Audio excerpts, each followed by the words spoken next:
pesa sur losako Tantine Linda losako basala kazuwa na loketo ya motawe wa te c'est-à-dire omoni mwasi ndenge azalaka tovanda na kata palais omoni wewe wasala na boulot na ye oyebi combien de personnes mimi na mukongo basimbi ye pour la sécurité donc moi ça simbi ye pour la sécurité na ya ko ya te siko yo mwasi omoni na mona ki okuna na mwasi wana asimbi yo loyibo olia su kwanga na palais olia te donc faut comprendre Tantine Linda losako biso bamongo baloba bakundulu bafika ntaka babetaka mbata na mokonga nkoba te donc ni kotsamusa place mosusu créer ba problème na vie parce que ça ko beta mbata na mokonga nkoba o risquer au vimba soko vimi so maboko mabe ozi choc na maboko na yo donc je l'avais dit ba place mosusu bakotaka te même tano ngosala émission bo elle ba place mosusu toucher et créer le problème sérieux donc cela veut dire liberté d'expression à la presse, oui, c'est bien bon. Mais il y a des choses. Mais il y a des choses, et ça, des gouvernements qui ont beaucoup. Il faut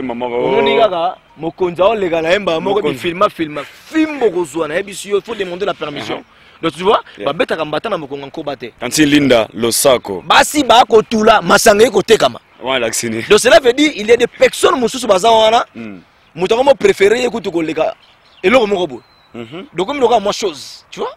Donc pour ce que yo zonga pour mituna et là on est comme ça que ngana tout le bas préféré masanga na place nga moi si OK moi si ça la valeur donc dans zongi sa batu batika ba n'importe quoi moi si ça muta ko senga te moi c'est faire la mutu moko boya moi respect et ça fleur et pas ya mobali na société pas na valeur pesanga ilo sako Tantine Linda losako ako yo kelengi ako kosana obekolela mais sur la lobby na autotika mais ça va dire que vous avez pété mais vous avez là pourquoi mais dans sens ni ce que nous avons banengwana ya makamususu tellement plaisir hein et l'équipe na bolamu basali on est lenga 50,000 wana babina ngalinda Jean René Golo vous comprenez ce que yebisa ngai na ça dit na zuango mais na ko langa so zandeni preuve na le mambongo te pour nous avoir la poste na mon affaire nga Didier Chombo apesa nga PDG Tela je ne sais pas non te apesa ngai ne c'est PDG Eric Tela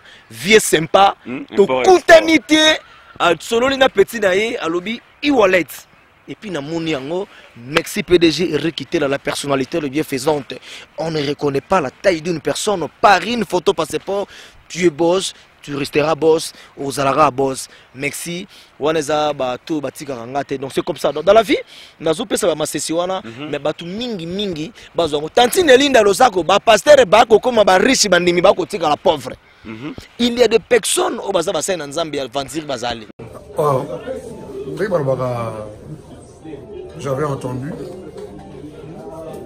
et j'ai vu félicitations à Congo Promotif batutu babenga boza surprise ya sol on a sala na kati États-Unis donc bobenga biso ezaba mituka na bino to saba prix moko ya se pour encourager bino boye ba ke FM service asala musana ina ndenge esengeli yango na sengi na bino susuke boya bobenga biso téléphone yango to pesi bino de façon boka ba prix na biso et puis boza jamais déçu ezangai représentant FM service na kati ya mboka ya Dallas donc na la kaki bino ke na ozana kati ya mboka ya Dallas et on a na États-Unis alors c'est là-bas des connus ça va congolais au bazaki ko benga au bazaki ko lokachi fait me kota kata États-Unis pour le moment to continue kata États-Unis tout ça basé d'abord premier dépôt na pisa à Dallas alors tout ça au sein na bino nyonso bana Texas bana Dallas partout bo ali bo contacter biso bo benga biso na numéro na biso on a service auto za na en Europe comme komi awa et puis to rendre bien service wana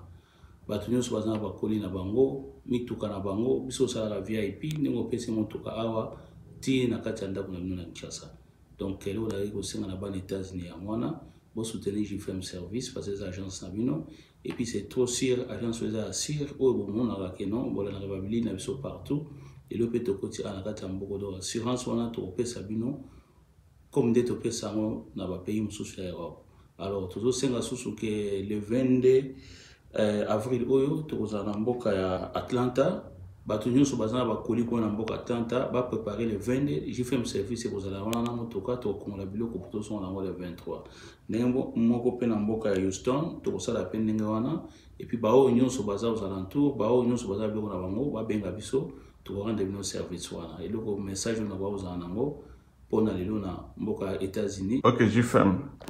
C'est par exemple Naïta mo baza un peu loin à Dallas, à Texas. Condition niveau pesa pour que nous posions bilon na vraiment qu'il n'est ça.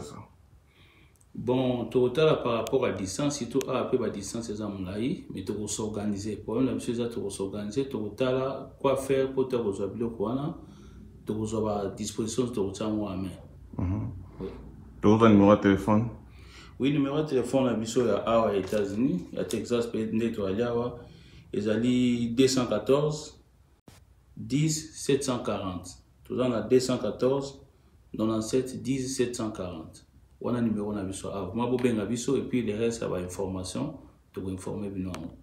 Merci sous pour na biso ka bande na biso mboka tout au JFM service ekota pour la première fois en tout cas tout ça la sod moka makasi. Donc batu tout ba benga boza surprise ya sod on a sala na kati États-Unis. Donc bobenga biso za ba mitu kana bino tout ça va prix moko ya se pour encourager bino boye ba JFM service à sala musana ina nenge esengeli. Yango na sengi na bino susuke boya bobenga biso téléphone yango to pesi bino de façon boka ba prix na biso et puis boza jamais déçu et puis bon mona ndenge bo ekende rapidement et puis bo tiga ba client na biso JFM service. Merci mille.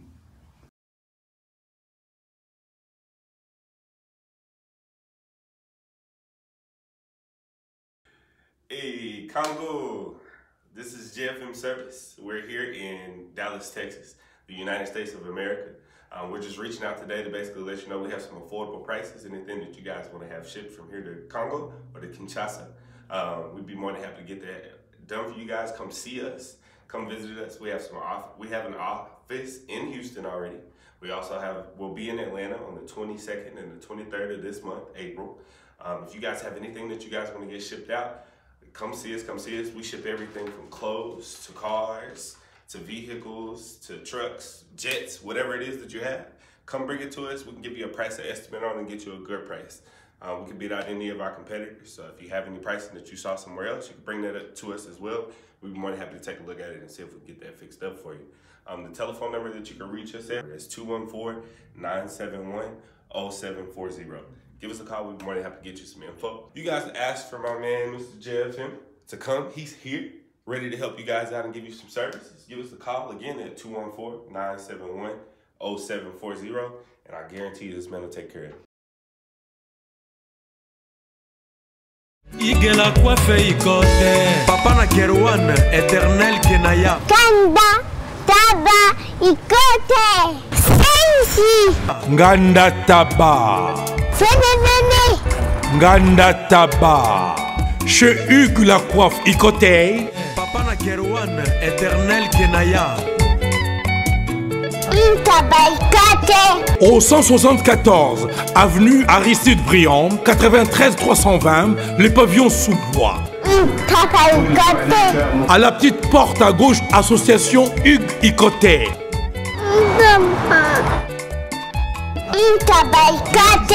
01 41 55 0000. Ntaba Ikoté. Descartes Construction et yeah! Fini l'inquiétude pour la réalisation de vos constructions de rêves en RDC au prix imbattable. Grâce à votre entreprise installée en RDC uniquement pour vous, spécialisée en construction, réfection, bâtiments, immeubles, vente de terrains, travaux publics avec les ingénieurs architectes qualifiés au prix incroyable. Descartes Construction est aussi spécialisée en luminosité des bâtiments et éclairage public, installation des systèmes d'alerte, intrusion pour des maisons et véhicules et tout d'autres services. Nous acceptons aussi les paiements par tranche au prix incroyable.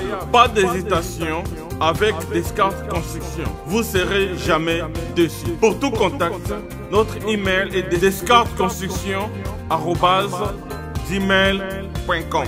Notre numéro de contact plus 447 93 92 82 813 et appelez-nous pour Kinshasa plus 243 89 91 56 86 2.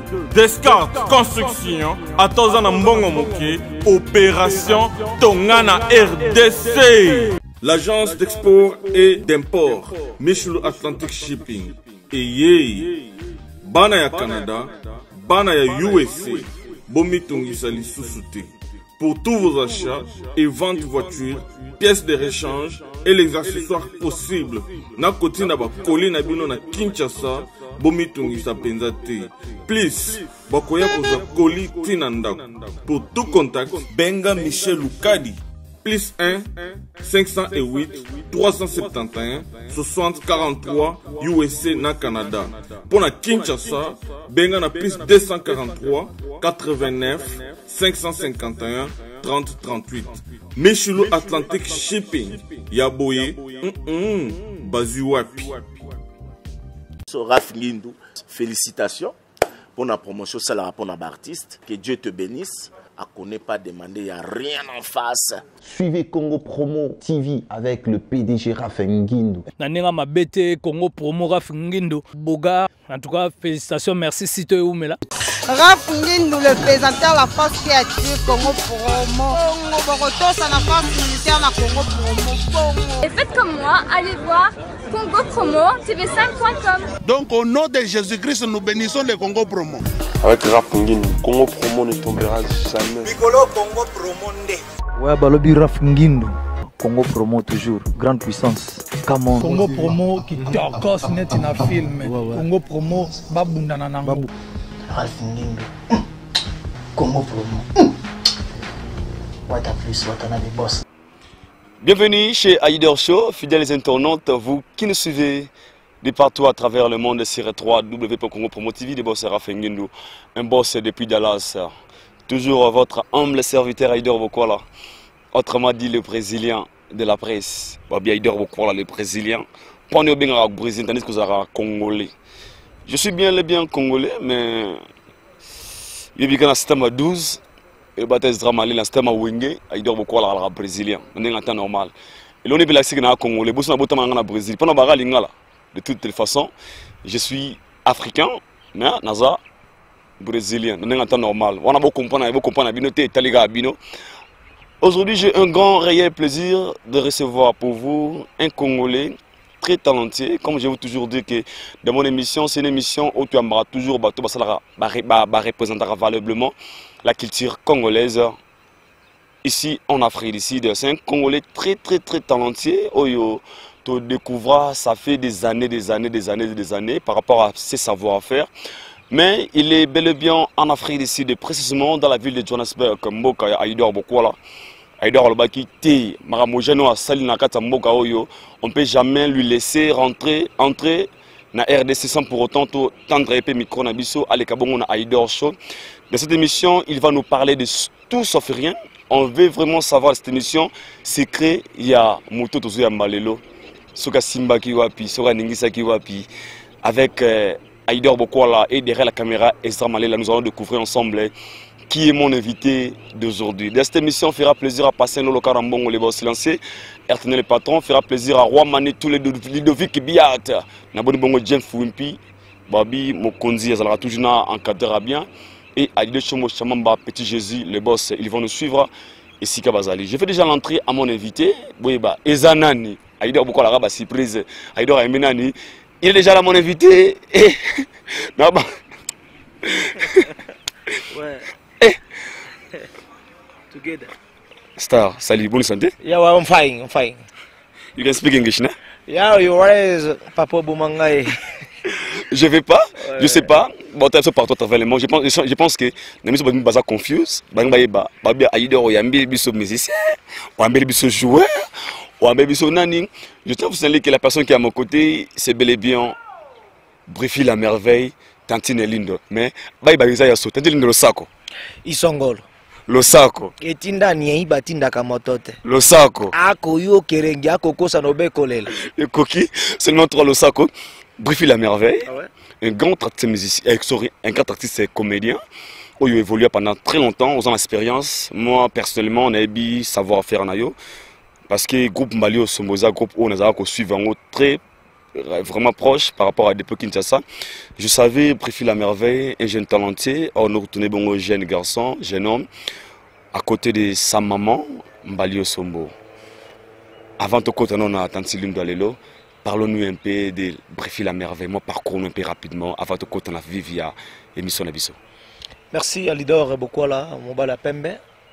À côté côté vraiment, donc merci d'abord. Je dis Kunzani, hello, Nabatu tout bazar vraiment na Djobour, en Afrique du Sud précisément, na Djobourawa, Cape Town et puis Durban, Bazar na Pretoria. Merci d'abord, on a vu notre Tubo Yamba. Linda Kardashian comme Brifi la merveille nengaza siko na ba téléphone nabino bo télécharger biloko nanga botala bo apprécianga.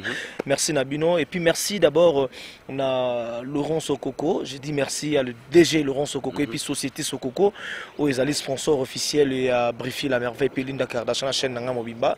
Merci na les boss Didier Chombo Petit Jésus Chamamba Mutu Oyo Amonisanga Djobour Mutali Bosso nazala toujours reconnaissant parce qu'il y a des fois balo artiste c'est baza ba reconnaissant. Ngana yebi sona mona mboka oyo na ba relation on azwa ki avant et na on azwi lelo eza parce que na mutu moko andima ko beng sa Brifi la merveille. Merci d'abord Naye et puis pasteur Jean-René Golo boxer KO.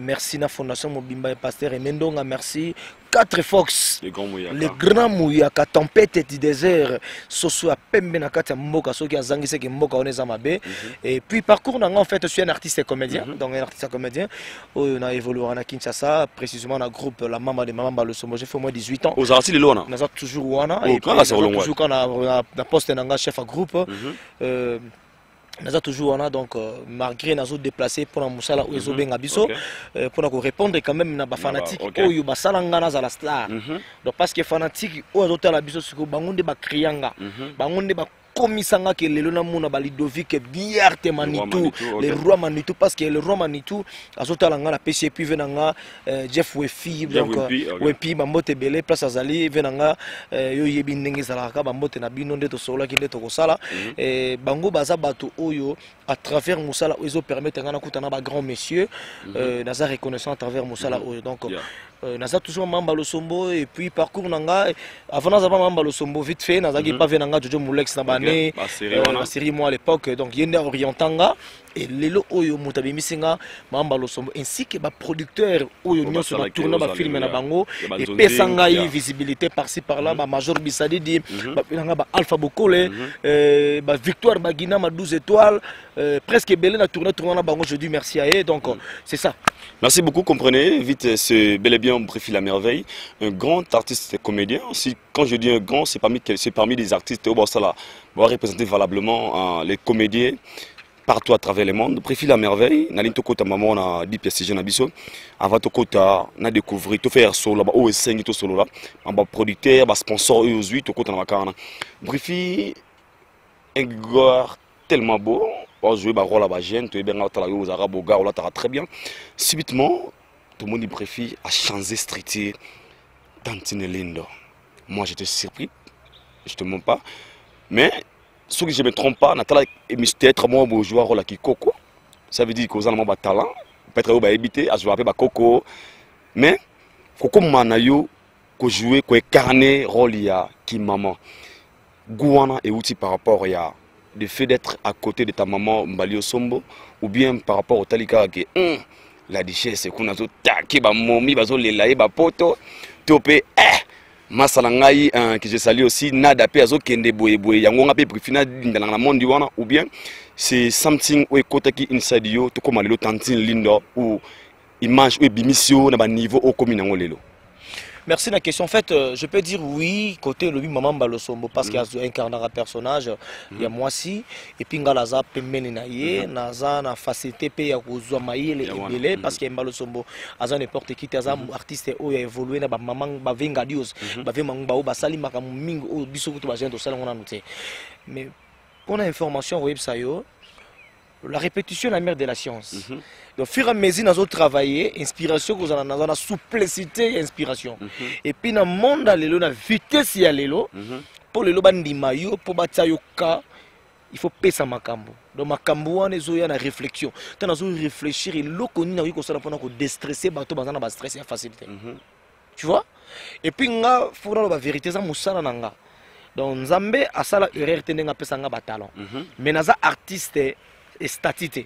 statut cela veut dire oyo tellement esika mon côté na panzanaka na banenge belé oko remarquer même ata soko yé na spectacle na nga yo mongo zo mituna eza concert eza musique eza comédie donc na sala multicolore mongo boy otomona ba venga dosi ba sala à l'époque mona ke comédie musicale mais nga na yé nango na ba mudalikasu na yé nango na kilelo ozomona na ki WhatsApp na ki Viber na ki Imo na ki Instagram pas là qui le parce à l'époque ça la raté donc vitesse wana on mo ki les autres mando ok nango et dans qui surpris ya kovanda na Ramazani à Messi na le boss Didier Sombo quelque part né naza awa patron parce que on a vu nanga vraiment il est kelenga comme on a appelé ça un conseil ils ont collègué la tête parce que il a des fois on a aux à peine à batumosusu ba pesa ko ba conseil mais on a vendre na bango appelé ça un conseil et puis encourager nga par le baquet non voilà je mais encourager parce que na mono ça les forces c'est ça qui fait un artiste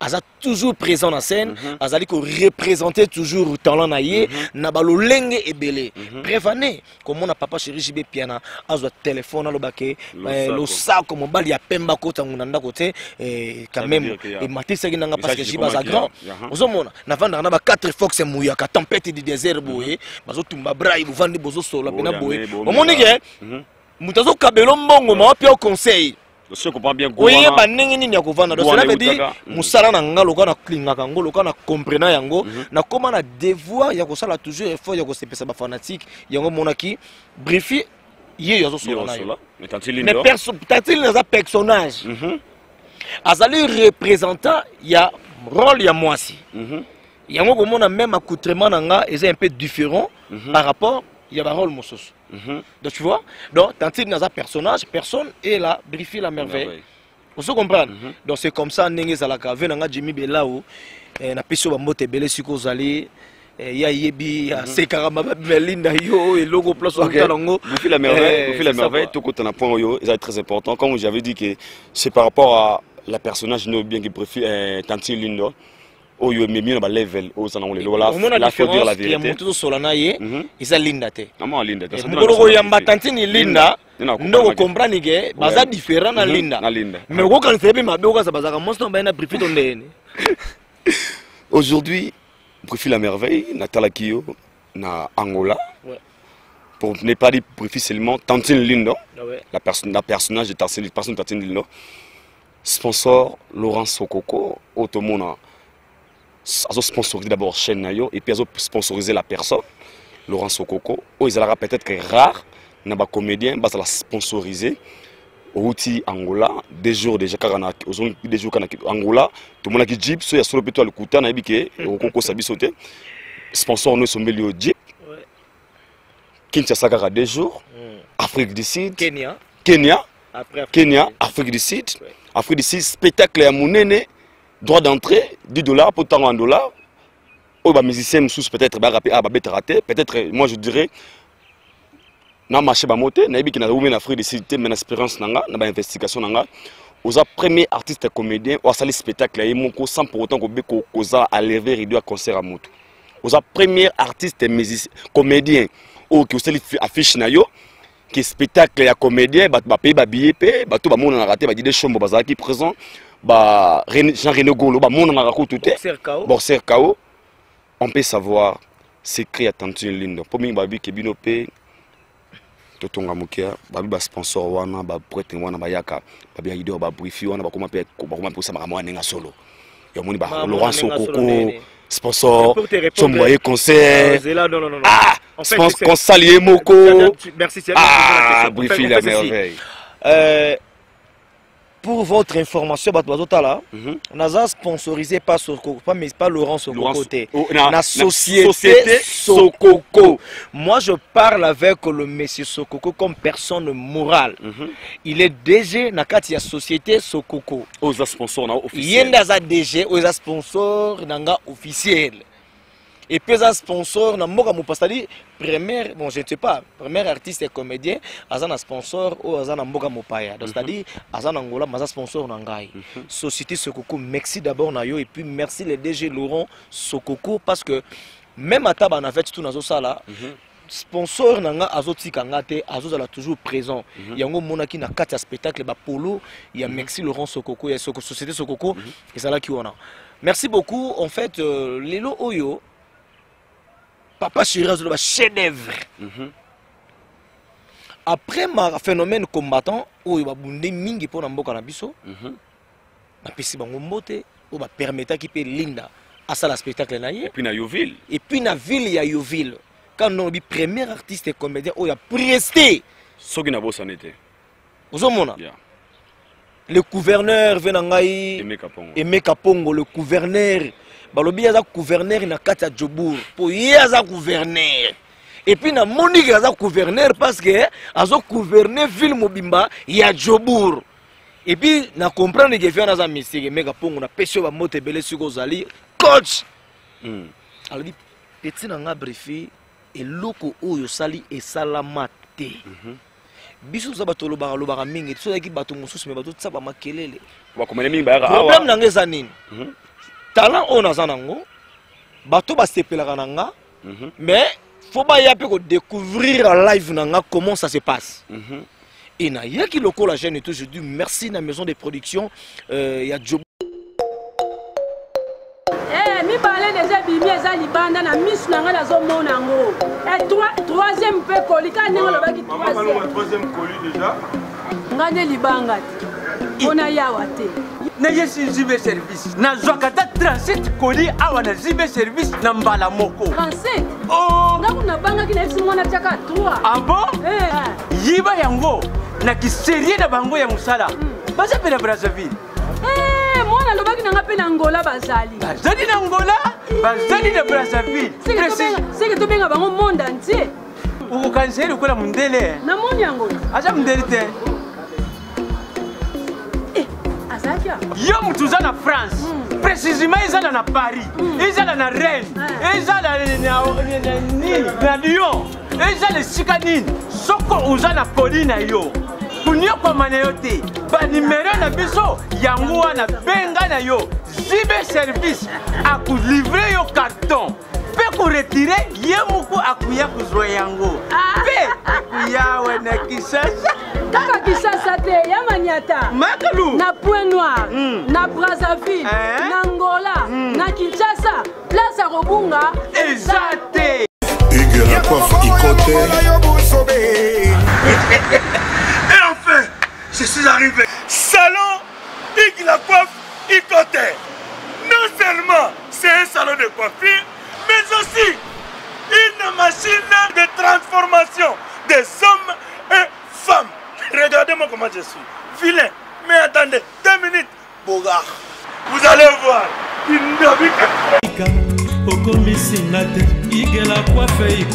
Hugues la coiffe Ikote, votre salon de coiffure mixte afro-européen situé sur la Nationale 3 au 174 avenue Aristide Briand, les pavillons sous bois.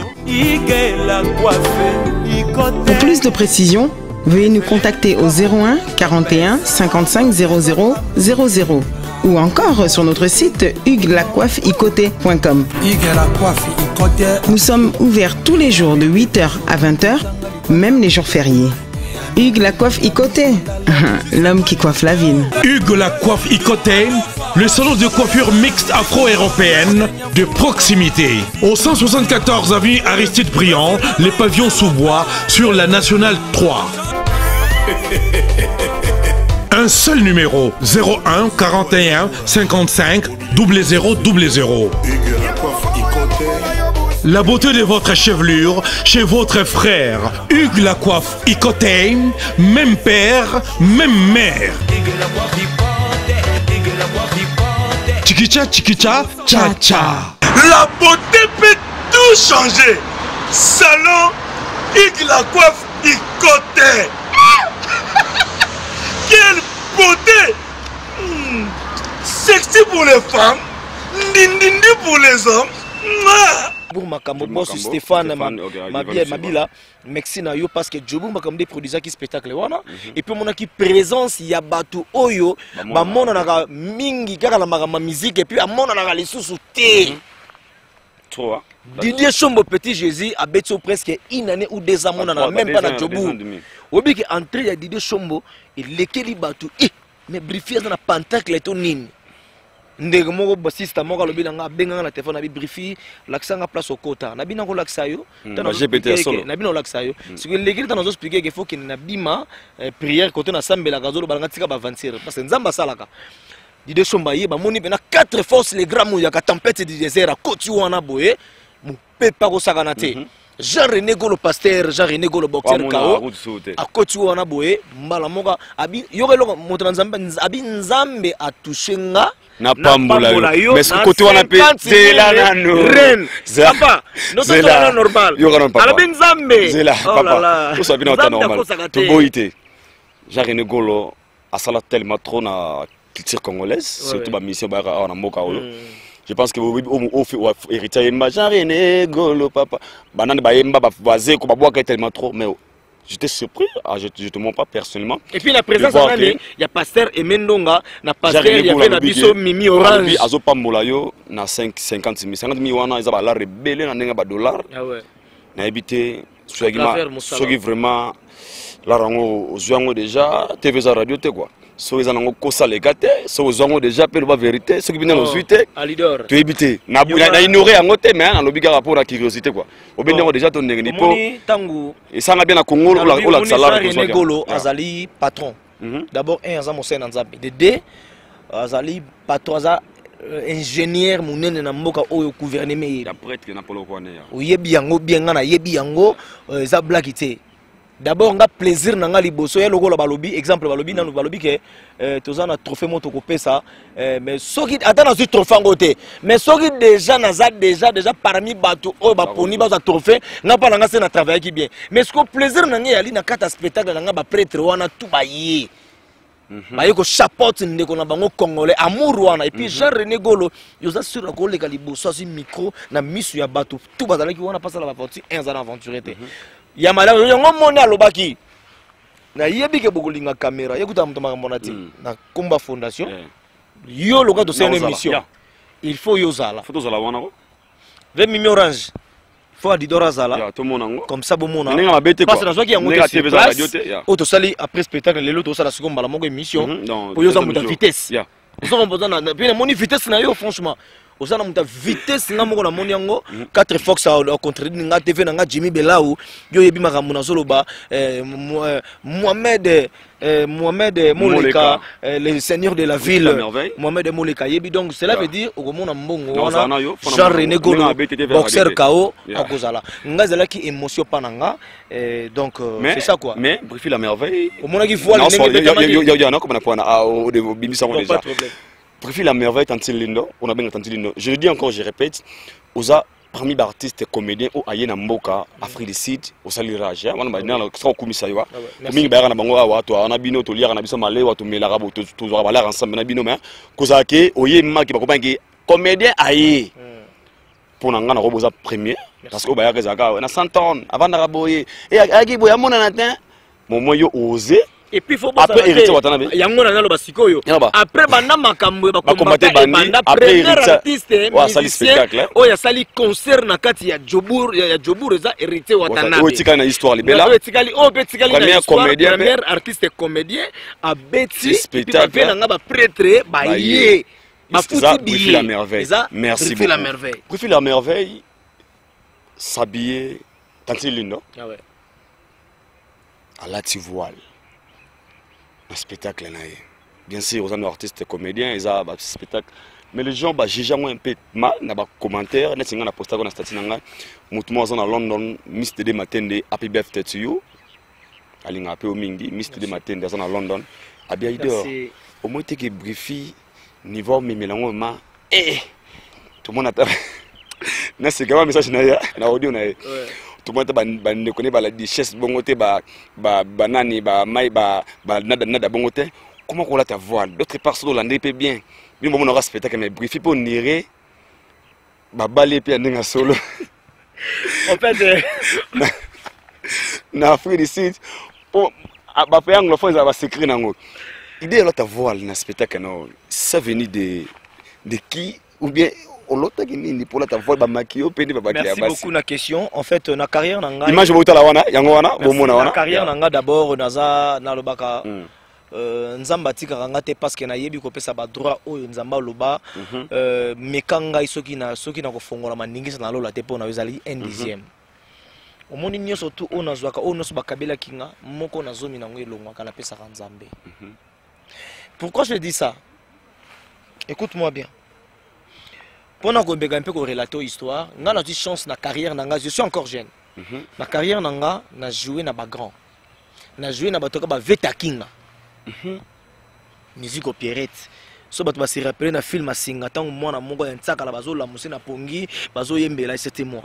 J'ai joué dans les Vekwedi. J'ai joué dans les Papa Sonzo. J'ai joué dans les Mama Pembele. J'ai joué dans les Vensakala. Baza ba grand ba icône ya mboka na biso na cinéma na monde à théâtre. Et alors nazaki ton na monaki événement oyo ces événement mukite parce que nazaki dans premier artiste o nazo prester na kati et comédien des autres prester na kati Johannesburg et puis na ville à Yoville. Au monde bina gete ba yanke na ba mettre tout la moté place au ba pesa autorisation ko betate mais mettre bena ake bena laver bena te poudre ayina litante na mo mais fouti bien na ba hôtel des ordres à se discipliner c'est nini aye merci na bango nyonso to ezaki facilité et puis dans ce moment on a événement ya ba tout le monde a Zénith ou rançon na Zénith au monde a bimila msile loko mongo boye ko felo mida kiti l'écologie bien na biminenge mongo boye ne tout le monde a vela so waze quoi ride fongwa bimina drapeau Congo na bando calculer ba maikini ba kota ndenga biute non fona sala eloko moko oye kutika la ba koloba yango parce que tant na bisa spectacle so banda d'abord na coutrement na ngamoko na zana comédie et puis il faut pas oublier na rôle nanga dans un joué personnage à moi aussi. Yango na lata ki voile. Rien à voir na oyo bato bazo kanisa. Et pour ton information soko sali rôle que oza catcher. Bato bakanisa lo mabeto ko za na kiso ko jouer mabe. Soko sali rôle que wana Tiber faut incarner ngo lokaba Tiber excusez-moi na fingite excuse-moi. Soki o sali rôle moko boye oza ndumba faut bato bakanisa lo ka na tchela solo, tu vois? Cela veut dire incarner personnage wana. Alors ngana kotaki na kati ya personnage pour mutu afuti bien na ifa se retrouver bien voile, bien ba maquillage. Donc na ebisu et puis écoutez parce que vol wana ba na louer et puis il y a ma blanc moza eloko sexy batani. Producteur nanga azaki étonné ko mona ngana sa eloko ndonga na yeba kité. Ezaki secret pour nanga même bactère na travailler na bango ba yeba kité. Merci na venanga Jojo Mulex mula la prince des Amunda et as coach na so benge mikolo ve berio mimura jo benge coach et puis ba BBC de Jobour ba tout bactère tout wana et puis ba linda parce que ce qui événement en fait simbi ezaka ngamo côté naza reconnaissant ya batutu ya bureau batu bazali na pour la stratégie bazali accompagner vision et puis na producteur et puis na bactère tout ba incarner ba joueur qui wana et ça là qui bien na batutu o ba ya qui wana pour agrémenter ainsi que ba musicien o ba accompagner merci na Ridi leader Boyoko Ridi merci et puis na ba musicien na yeba accompagner qui nga bande ko nga tout wana ka ndenge zalaka donc na sala ki yango pona ko sepelisa batu parce que ça domaine nanga soki eshwaki olinga ko mona eko ya makamundi ba publier nga na bala bouche te Linda Bali oui Linda ko ji ko bala Linda ba ko bala mais briefer ko bala Linda briefer ko bala Linda ba ko bala ye mais briefer ko bala donc Linda ba bala ne Linda ba ko ji ko bala ye mais briefer ko bala nandeni parce que Linda ba ko bala ye na théâtre mais pas mobile par rapport à rôle mais briefer à ko bala il faut pas oublier que je suis ni herbivore hein à suivre ni herbivore ah yozanga yuma oh noko oh vena noko pena donc briefer so ba tuna lido bigi biarte le romani to ko yesayo na osengo siko pe sangaka 3 minutes à Linda, s'il te plaît. Et Linda, je te dis la vérité, donc c'est là où Yamba Linda la prochaine. Yamba Brifi, tout sur par rapport à l'événement. Banoko, ok. Bankali. Tout sur la scola est plus important. On a basé sur Linda parce que Linda a référence, n'a pas toujours même fois. Pas de problème. Où il s'allie vraiment aux alelo. Où il y a nous des Afriques de Tour à Liboso, mais il y a Afrique de Tour Oyo. Et il y a forcément aussi par rapport à appris à Linda, il y a personnage, il y a carnet il y a Linda Kardashian. Ce que vous tournez les lots, PD, et serait maman, pour la clarifier bien, peut-être les gens, bah, ça la complication. Bah, ça le constamment, baby. Aïdor, beaucoup à la tour remarqué, excusez-moi pour ma combo nga tanga combo muso ba déclarer mais aïe de ta combo ba ninga na émission ba ninga ngalinga mi to kina drop beat. On a remarqué quelque chose, accoutrement, tout habillement il y a PD Nada, na habillement il y a la Duchesse et ça différent na Linda Kardashian. Ola ta trop basi penza.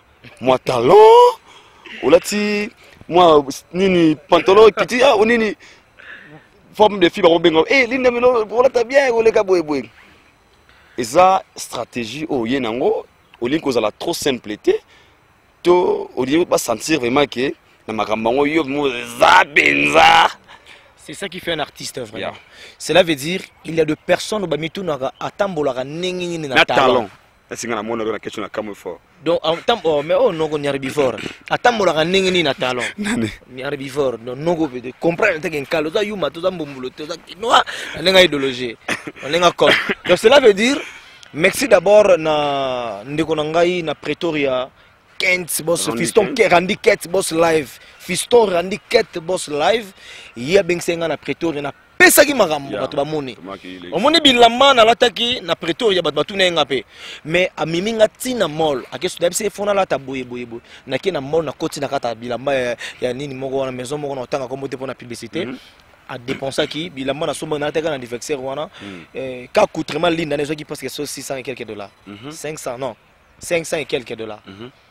Talent on a lataki na sombi yango ezaki na bengo préservatif parce que la mona lataki eza tellement ozomona kati na nga na petaki mo transparent biso comme préservatif na mo soulé na lataki basi wana donc on a lataki na jour à spectacle na somba yango cher donc ça dit pour na grimater soirée na nga bien na lingaka faut na pesa image moko bo au monde que ba publier ba photo et sali rage atana ba théâtre na ba gag na yo na somme et puis pour votre information na somba kabila mawana ba basi na somba lango skonia yango moni na totanga siko ba kombo lokola mado kolonga madongolela la femme du chef non c'est na boka bien madongolela 207 l'esprit de mort motema yaye moko Adolphe Muteba Chilamwina wana bena base omoni da c'est la style ça omona ba komo na tanga minene soko tangi déjà Pélagie Massamba la petite oseble il ne fait que ne parle pas beaucoup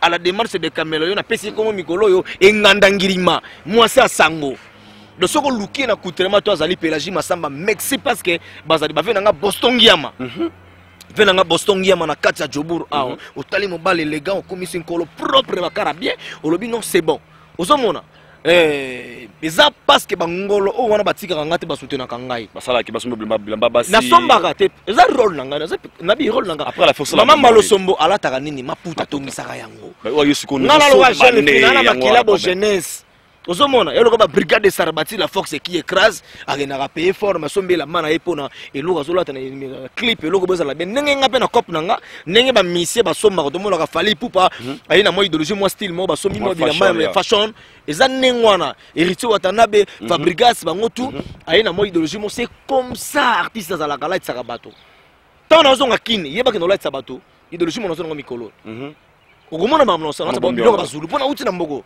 bako omonta na bangi na détenu na biki na voix des biloko ba zulu donc c'est comme ça soirée il équipe très bien donc si mananga dans la sponsorisé la société monene pour clôturer la question donc sur la tarabongo opona ozala et puis na mi pesa kombo Linda Kardashian donc ba Kardashian ba la tarangeni formité na ba série na balata ba biloko o ba modèle ozo la tsabato donc et puis Linda la ta blague té je te dis ta la bilamba Linda la ta ndegu ta fana kende ku Linda ku ta epse na tika ke na pala epse nga fode no tika suma bilamba na mol mais non vous faites la merveille toi aussi tu vas singa d'avoir à la fin de notre émission na tous amis quand Linda Kardashian pour ne pas toi on a briefé mais Linda ça peut se souvenir profil la merveille aujourd'hui un terrain pour tout sur la ngamo la vérité quoi ko incarner rôle qui moi si les terrain au kuti bande qu'on a yo pe na kati au bande peut-être aux artistes aux expérience ko les kamsu ba bande pe dali boso na yo mais na terrain au yokoti au kuti bande comme so bazaki pe wali boso aujourd'hui personnellement bande ko na kuti na pesi bo mbote la nani merci le pechanga la Duchesse te Mike faut bien dire baba te bango batoto bango bazana rôle mususu rôle ne bien bora batuma rôle on a le carnet moi si bon le déjà ba carnet en fait boyebi quand même rôle ni bazo carnet oyebi yango Pese mbote. Obengi nani? Bandela obengi nani? PD nada. Zo carnet rôle nini? Qui PD? Merci. Yo carnet siko ki? Mwasi. Ki mwasi. Donc yuna bobo waka mon côté. Toi ka mon côté? Na René Basi Linda Rosala. Na moi de la femme. Linda Rosala. Nada royate. Oh yate. Ya mi balé soki de la toilette ba suba Linda ba kenoko suba. Linda okenoko suba ya kogunza. Nada osuba. Vous comprenez? Donc différence donc la différence wana. Apocalypse c'est là apocalypse belle la Guzmani des gars matériels. Ayebi. Osomona bango bayebi makambo na solo na kosité. Linda obrifi.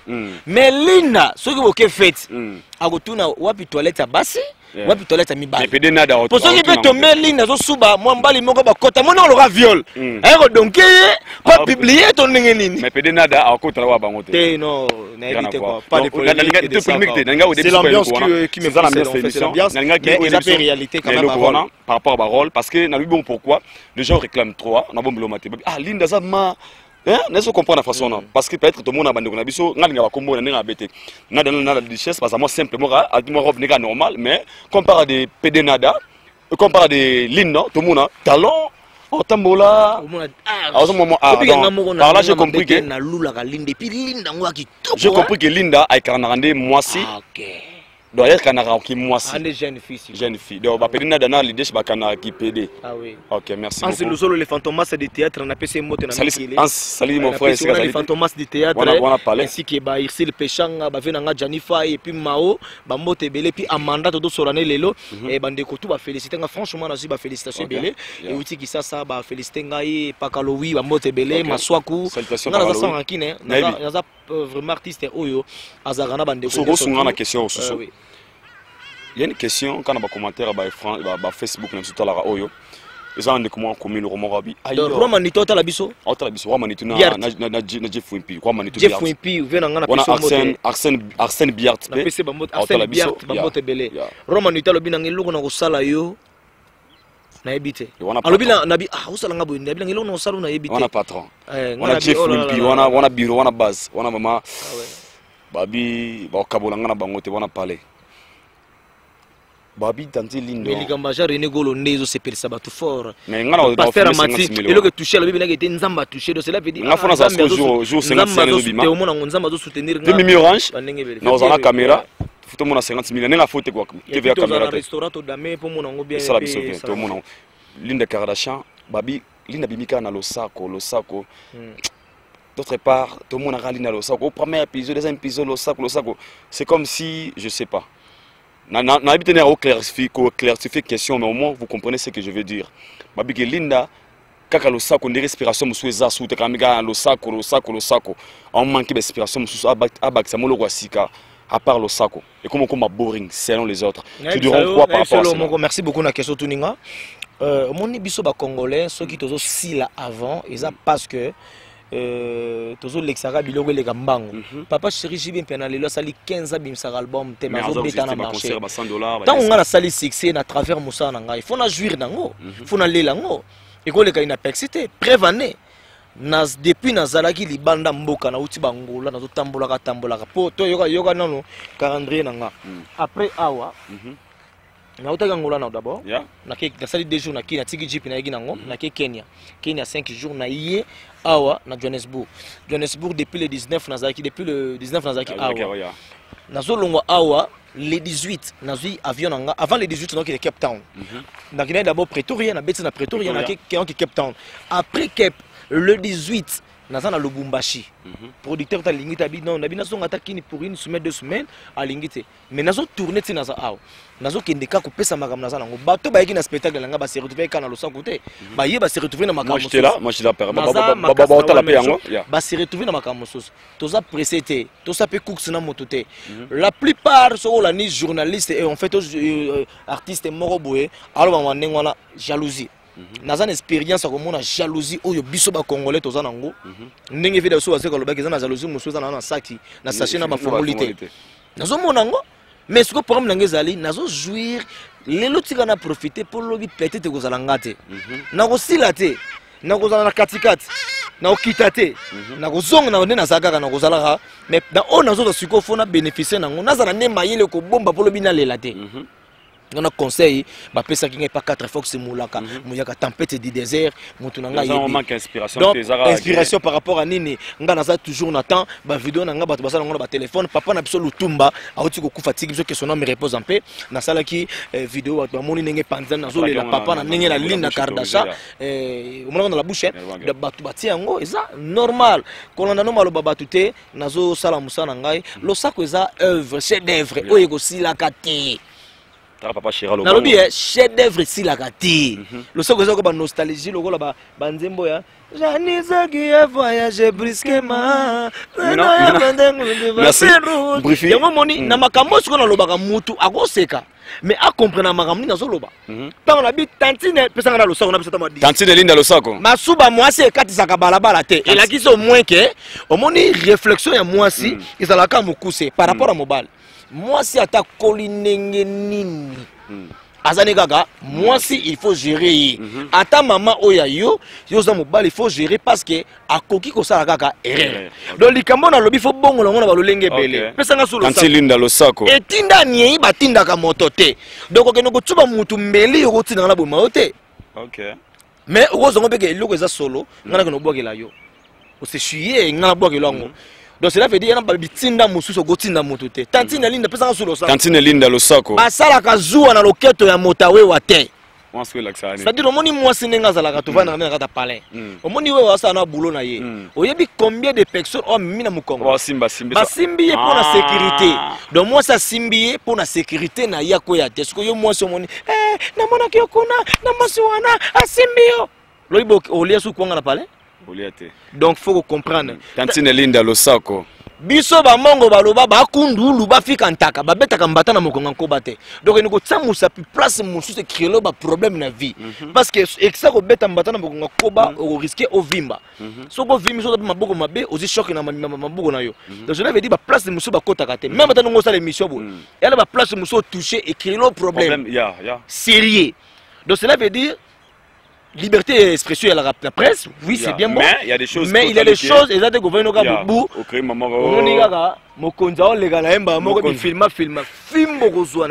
faut demander la permission. Donc tu vois, quand il linda lo sako. Basi ba ko tula masanga ko tekama. Voilà, c'est. Donc cela veut dire il y a des personnes mususu bazawana. Mutako préféré ko to leka. Et lo mo robo. Donc comme il moi chose, tu vois? Donc pour ce que yo zonga pour mituna et là on est comme ça qui ngana tout là préférer masanga na place nga mwasi. OK, mwasi a la valeur. Donc dans zongi sa batu batika ba n'importe quoi. Mwasi a muta ko senga te. Mwasi fait la mutu moko boya moins respect et a fleur. Et pas ya mobali na société pas na valeur. Pesanga lo sako. Tantine linda lo sako. Ako yo kelengi ako kosana obekolela. Mais sur lobi na ototika. Mais ça va dire que tu as pété. Mais ça va pourquoi. Mais dans ça, c'est ce que nous avons dit. Il y a tellement plaisir. Et les qui n'a pas la mouba sali c'est lenga 50 000 voilà papi dans linda. J'ai René Golo. Vous comprenez? Ce que yebi sangai. Ça dit na zuango. Mais na ko langa so zandeni. Preuve ne. Na les mambo ngote. Pour nous avoir la poste na mon affaire nga Didier Chombo. PDG Eric là. Je n'assiste non te. Apesa ngai ne c'est PDG Eric là. Vieux sympa. To contanité à solo lina petit naé à lobby e-wallet. Et puis na moni yango merci PDG Eric là la personnalité le bienfaisante. On ne reconnaît pas la taille d'une personne par une photo passeport. Tu es boss. Tu resteras boss, aux alara boss. Merci. Waneza batu batika ngate. Donc c'est comme ça. Dans la vie, nazo pesa ba masesi wana, mais batu mingi bazongo. Tantine linda losako ba pasteur ba ko koma ba riche bandimi ba ko tika la pauvre. Il y a des personnes au baza ba na Nzambe avantir bazali. Azo pozo pambola ye, mais ceux qui m'ont dit mazana difficulté ozo sunga été. Mais nga omoni pasteur emendo nga ko chapeau tinga pa pambolinga. Pambolio. Quelque chose. Ok, merci beaucoup pour la merveille. Nous sommes arrivés à la fin de notre émission. C'était un grand réel plaisir pour moi de vous avoir dans mon plateau. Comme je l'ai toujours dit, que pour la merveille, pour nous ma été ma pété belleté, mais au y a salle en Afrique du Sud, oyo, les a fierté, il y a des comédiens, l'obip ils allaient sengo, aux a comédiens na mboka oyo, cause a gâté que n'avant des cigares, non, oser au moins, salle moro est vrai. spectacle. Toi, quand on pense à la musique, les gens ont aussi besoin, il y a qu'on se détendre. C'était spectacle encore inattendu, c'est dimanche. Il y a des enfants qui sont venus. C'est ça que nous voulons. Quand la musique quitte, toi, pour ça, comédien, besoin la top, et ça, nous sommes arrivés à la fin, moi, qui réchalitation, partout à travers le monde, et ça, la banque vrai. Merci vraiment na batutu bazotala ngai Philo Lumingo Aigle Jaune azotala ngana en direct ya Belgique, merci na yo et puis Mimi Nzembo merci na Paris siko zali chancel Ochudi mwana nzambe quoi donc bambote belé merci et puis Frida Mbala siko zali venanga papi matalatala na Angola noko jidoka luyalu bana Angola nyoso merci ndebo ya mbenga na bolingo nyoso tu bozana nga verga na kobosa na bino te ba ville président Ligue ba Mela Dembo mais liste ozomona oyo soko yo ki kombo na yo te liste repêchage zate parce que moni na ko comprendre bato musu ba complexé na mboko ba pesa ka ba valeur lem so ba ndongo na biso musu ba artiste musicien ça moni comédien zo moni ka on dirait so ndenge ni comédien za artiste oyo et na za bina muta maboke na saka bina maboke quoi mozo mona muta maboke au senti swag bien structuré sentir noko très bien habillé na nga yantsege personne na côté que yantsege comprendre maintenant que voilà que yantsege quoi na pesa moto na nga na société Sokoko mon sponsor société Sokoko puis DG Laurent Sokoko merci d'abord na ba soutien na yo nous autres kangate et puis le jeune René Go le boxeur KO moto na Nzambe merci na lipamboli monono salinga pasteur Mendonga merci na yo 4 Fox et le grand Mouyaka tempête du désert yo yebi place to sola ki maka bebele formela rebelle yaza bena patron na campagne sala makamezala nga jarabato Didier Chombo Chamamba Petit Jésus venanga sila raté et puis na mboka oyo de so vérité hein batamite mai bazambingi il faut tout reconnaître ka ba valeur ya bato o basala ki lelo nzere ba artiste ba koma koya ba Didier Chombo za bato ba fongola image lelo ke ba artiste minene bayana mboka o ba beta petro ke ba artiste bayaka pour Didier Chombo no beng sabato ba te belé donc merci Didier Chombo Petit Jésus car ndenge ya laka venanga PDG Eric Tela merci encore na ba soutien na yo et puis venanga Jimmy Belau na kuta inega mbala moko bona to sololité mais vraiment na ba soutien ye mona na raté jenanga Jimmy Belau mais na kamo ki na spectacle senga ko ya vraiment nité mais tant to kuta na ki na ye kaka vama makambutu ya misaka dollar senti sandala kitoko nini survêt mystique ni mona ko manitu pa misaka dollar bani tu ba dollar non na kuta na ide ana ujika sanga zo kanela ngai roma ni to kanela sikuno zo banga zo kanela ngasala nga ndenge nini parce que monta baloba ki fele kaka awa na ndenge aéroport afuza la kana ba 10000 mais siko yako bambanga soki combien zo mona ba risque bon na fongola compte moko na tia boss pas de problème donc veranga Jeff Wepi et rambote bele yo biga ndenge mamongo ezalaka donc ba venanga Jimmy Belau na songi pa na ye venanga memenga likolo sololaka donc vitesse kitoko venanga bambote venanga Boston Yama merci encore ningo de soutenir petit na yo na kobosa na yo te on est ensemble et puis Mado Ngolela balobi la femme du boss Chilamwina merci bambote bele Pelagie Masamba si la raté Mamadou wa riche motema ya mama Bibi Chamala Aigle Jaune papa na Faki Bengi na Morgazina princesse patron tana ngena kangola zaina ba patron na kiangola boy boss yego zwanga tino tela betsinga tour pas pesio en euro ane ba pesinga euro na ngolo za bibale Béatrice Swazi mama Mwilu oyo ka bayimbela kitambala mama mwilwe toke yango toke ça akitambala ozo comprendre il yango venako wala ba animateur ba kotsa ba forme wa kiyanzi donc Béatrice Soise apesa nga hero boss Mamadou Arich apesa nga hero batika nga te donc nazala ka na ba vena nga batika nga te et puis vena nga Edi Bolondo yo yebi commissaire mama mwilwe amona naza toujours reconnaissant donc Fiston Kets boss live na kati ya Fiston Randy Kets boss live na kati ya Pretoria Ludovic Bierte le roi Manitou champagne wana soko melengo na ebisio et ko déstresser yo obi champagne wana melango oh mais franchement les autres peut ça beau pikiriki y ambiance et puis champagne de valeur oh Lido ya Lido dodo ya Lido Lidovic oh Lido ya micro va ya Lido Lidovic Bierte le roi Manitou merci Teddy Moniano mon grand frère propre photo siko ba panzi wana soit des Linda Bali mwana mbalo na siko grand frère nanga ya Teddy Moniano mbala batarija et puis moi moi so tozane pembeni wana moi ça Teddy Moniano na pesi mbote bino bo panzaka basango pas oreya na peso ba mbote bele yebika ndenge zala ke puis poison de Djobour, poison de Djobour na pesombo tebele, poison de Mombele, maître à solo. Poison de Mombele, ça maître. Non, c'est poison de Djobour, ça. Poison de Mombele d'abord, nano, et puis vient un poison Kasereka. Ah, ok. Vous comprenez? Na pese bambo tebele, vient un poison Kasereka, atazobini sabini sangai. Et ça, c'est la famille. C'est la famille, c'est la famille. Les musiciens, les comédiens, les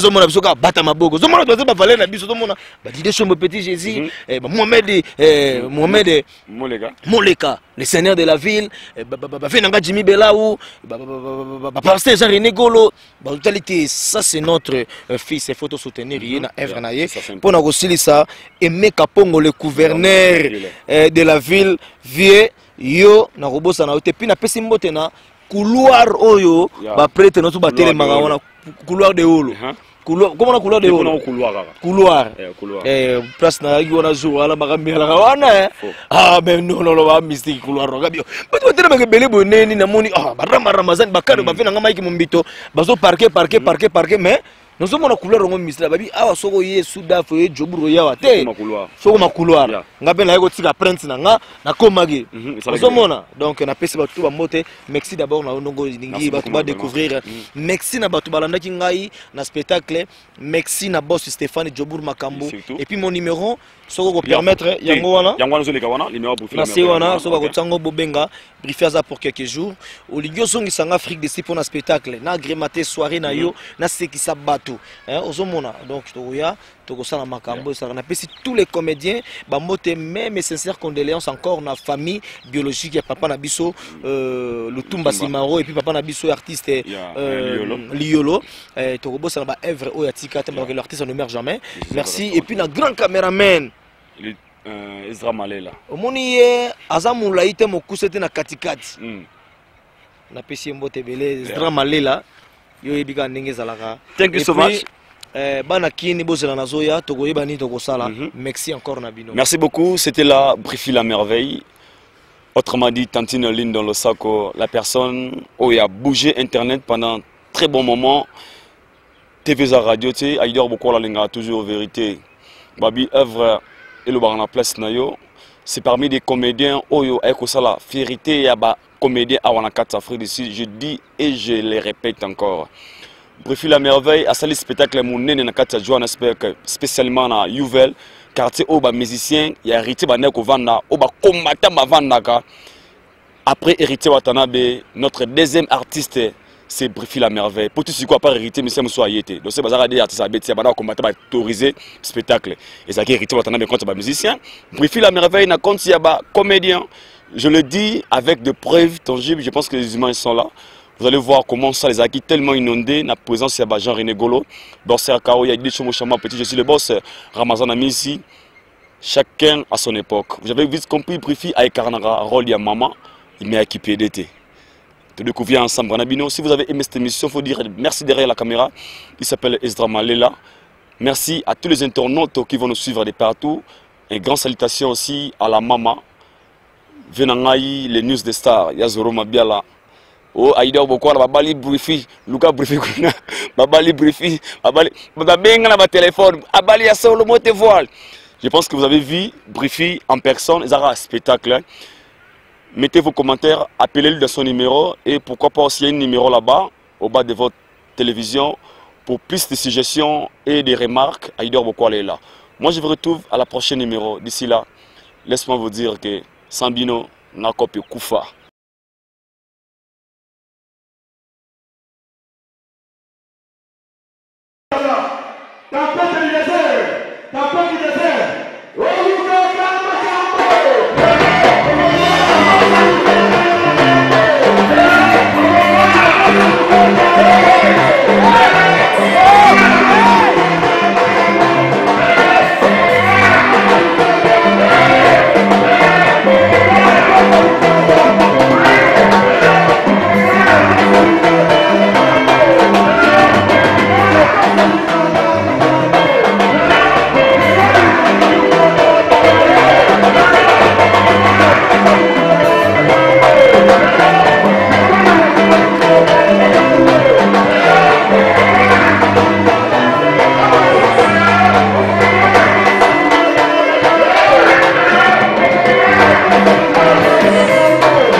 Sepela TV et yena makambu ya sika lisusu. O ba chaîne ya France eza na kati. Ba chaîne ya Congo eza na kati. Ba chaîne ya Londres eza na kati. O ngomona makambu ya politique ya sika.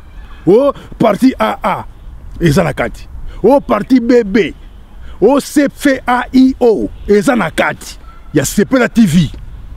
Bouquet comme ya muke boye. O tina poche voyager na ngokeno partout lingi. Na bouquet no ya Sepela TV. Sepela TV. Mais ma biso n'engozo mais ma biso on a 4K machine ma daka Sepela TV. Bienvenue dans le monde de Sepela TV. Sepela TV est le décodeur qui vous permet de suivre les chaînes du Congo en direct de la diaspora.